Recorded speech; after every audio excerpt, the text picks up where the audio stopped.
Y como cada jueves seguimos con una mirada a temas internacionales, en esta ocasión vamos a conversar sobre Cuba y justamente las condenas que surgieron a raíz de las protestas del 11 de julio de 2021. Es una situación que podríamos en cierto modo comparar con lo que ocurrió aquí en la Plaza de la Bandera, aunque las consecuencias no fueron las mismas. Tenemos que estas huelgas son las mayores registradas desde 1994 y pues el resultado fue una condena a 127 manifestantes. Estamos hablando de condenas que van desde los 6 años hasta los 30 años de cárcel.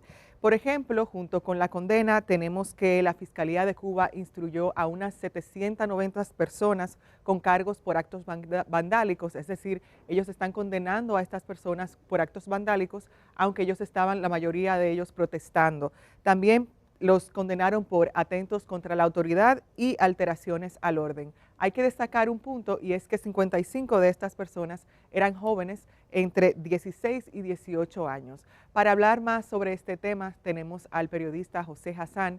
Como comparaba yo hace unos momentos este tema con lo de la Plaza de la Bandera y es que imaginemos, por ejemplo, que a esos que manifestaron en la plaza los condenaran con 30 años de cárcel. Pero para eso tenemos a José Hassan, quien nos va a hablar, un periodista cubano, director de El Toque, un medio independiente, quien nos va a hablar sobre por qué surgieron estas protestas. Saludos, José. Quisiera que nos comentaras sobre cuál fue estas condenas a raíz de las protestas. ¿Cómo estás? Muchas gracias por la invitación. Estamos viviendo el momento cumbre del procesamiento a más de 790 personas que fueron detenidas por participar en las protestas multitudinarias de julio de 2021. Llegó el momento de castigar para el gobierno cubano para tratar de mandar una señal fuerte sobre las implicaciones que tiene salir a protestar. Y estamos viendo protestas desmesuradas por expresarse, básicamente, porque lo que el gobierno quiere decir que está condenando a personas que participaron en actos de vandalismo, etcétera. El número de personas involucradas en actos de vandalismo fueron menores, muy menores en comparación con el total de personas que están juzgando.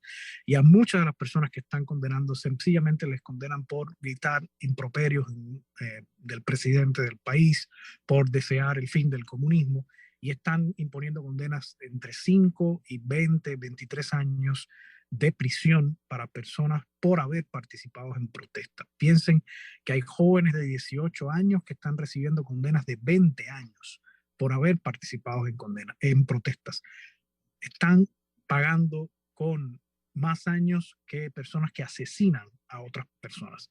Y usan para ello la figura de la sedición, porque consideran que la simple expresión en la calle contra el gobierno es un intento de hacer una sedición y de cambiar el régimen político cubano, y por eso están usando esta figura que es la que les permite emplear las penas más crudas. Entonces estamos viendo eso, más de 790 personas encarceladas, siendo procesadas y recibiendo duras condenas. José, ¿cuál es el motivo de estas protestas? Disculpa que te interrumpamos. ¿Cuál es el motivo de esas protestas? Las protestas del 11 de julio fueron un resultado de una mezcla de circunstancias. El agravamiento de la pandemia, los apagones, la crisis económica, pero también la represión política, porque la gente no solo pedía vacunas o pedía alimentos o pedía que hubiese electricidad, sino pedían libertad, pedían el fin del comunismo, pedían democracia. Entonces fue una mezcla perfecta, una tormenta perfecta de causas políticas, sociales, económicas que llevaron a ese momento. Recordemos, las protestas empezaron por una protesta en un pueblo fuera de La Habana por un apagón continuado de más de 24 horas. Y las redes sociales hicieron ver esas imágenes y fueron saliendo otras localidades del país a protestar cuando vieron aquella localidad inicial que había salido. Y llegaron a ser más de 100 localidades en todo el país que salieron a protestar el día 11 y 12 de julio. Aquellas causas no han cambiado mayormente. Lo que ha cambiado es la feroz represión que el gobierno cubano está llevando a cabo y tratando de impulsar sobre todo la emigración, el exilio de todas las personas, para que sepa que quien se quede y dispute el poder va a prisión y que el mejor camino que tendría, por tanto, sería emigrar. Y estamos viendo una profunda crisis migratoria ahora mismo. El mes pasado llegaron más de 18.000 cubanos a la frontera sur de Estados Unidos, que están haciendo la travesía por tierra. Salen de Cuba hacia Nicaragua, porque es el único país que les ofrece libre visado en la región, y llegan a Managua con el pretexto de ir a ver volcanes y a partir de ahí emprenden camino por toda la región centroamericana. Y también estamos viendo balseros, algo que no se veía y no en los números que se están viendo recientemente, pero un incremento sostenido de personas que intentan llegar por mar a los Estados Unidos. Y dentro de Cuba la situación no puede ser peor. Hay una crisis crónica de desabastecimiento, una inflación económica galopante, una pérdida del poder adquisitivo del salario de las personas y no ha mejorado, excepto el tema de la COVID, que las vacunas cubanas y el paso mismo de la enfermedad ya fue superado.